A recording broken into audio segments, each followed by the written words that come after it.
Oh, good morning to you all. Monday again.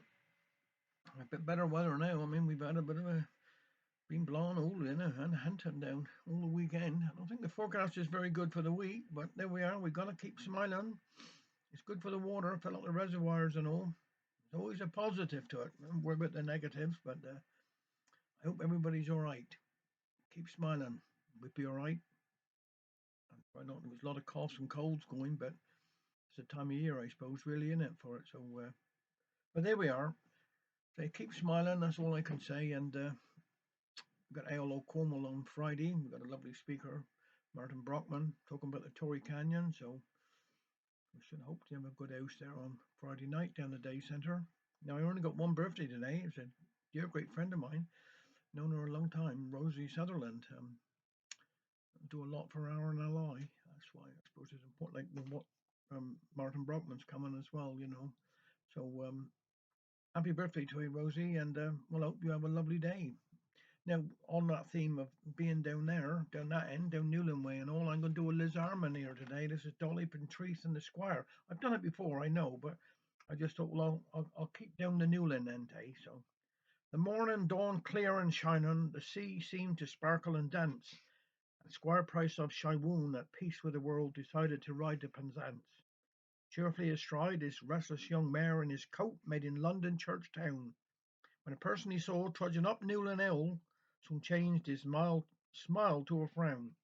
'Twas old Dolly Pentreath, a mousel fishwife, who would walk over nine lords' land, with her cowl of fish that she purchased each day shining fresh on Newlyn strand. Right in the middle of the lane she walked to keep clear of the wet muddy grass, and Squire Price considered that he and his mare didn't have room to pass. "Move over, old witch," he impatiently called. "I tell you, move over, give way. I've urgent business into Penzance, and I want to get there today." "I'll not step aside for the likes of you," cried the ancient Cornish dame. "You jumped up nothing on Jamaican rum made all by the poor slaves in your name."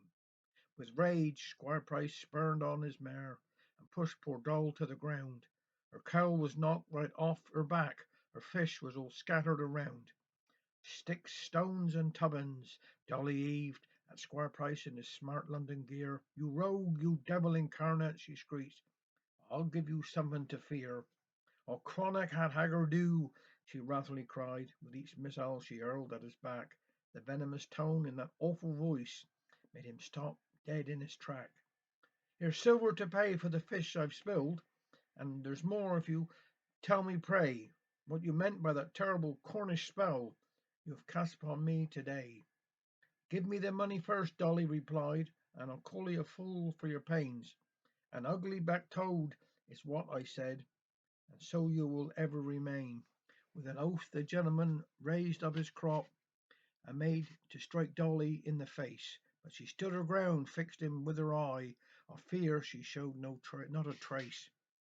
"Don't you dare lift a finger to me," she cried, "you ignorant black-hearted toff, for I'll cast such a spell that your arm will wither away, and then from the shoulder drop off." With a curse, Squire Price lowered his arm and rode off as fast as he could, with never a backward glance up the lane where Dolly wickedly stood. "Why, Lord," she cried, "this fish isn't hurted at all, just a bit of groot and hardly a mark. I reckon I could make some profit from these and still be home before dark." So she cleaned the fish in a nearby drain, then turned back up the road again, towards the house of Shywoon, where Squire Price made his ill-earned abode. Around to the kitchen door she went, to be greeted by the housekeeper there. "Oh, you're a sight for sore eyes, Mrs. Pentreath. You saved our lives, I declare. 12 dinners tonight the cook must prepare, and all the meat in the spence has gone queer. There is no one here I can send for more. You're like an angel from heaven, my dear." "You're in luck today," said Dolly Pentreath. "Here's the best from Newland Strand. You will not find better nor fresher than these, not if you walk the length of the land." "I believe you," said the cook. "Now show me, pray, what kind of fish you have got." "Why, plaice, dabs, and ray, and a handsome get ache. For a price you shall have the lot.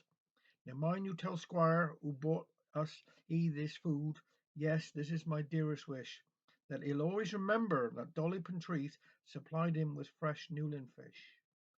For the abuse heaped upon her, Dolly felt Squire deserved all that should come his way, and with the trick she had played on the black-hearted toad, she was well content with her pay.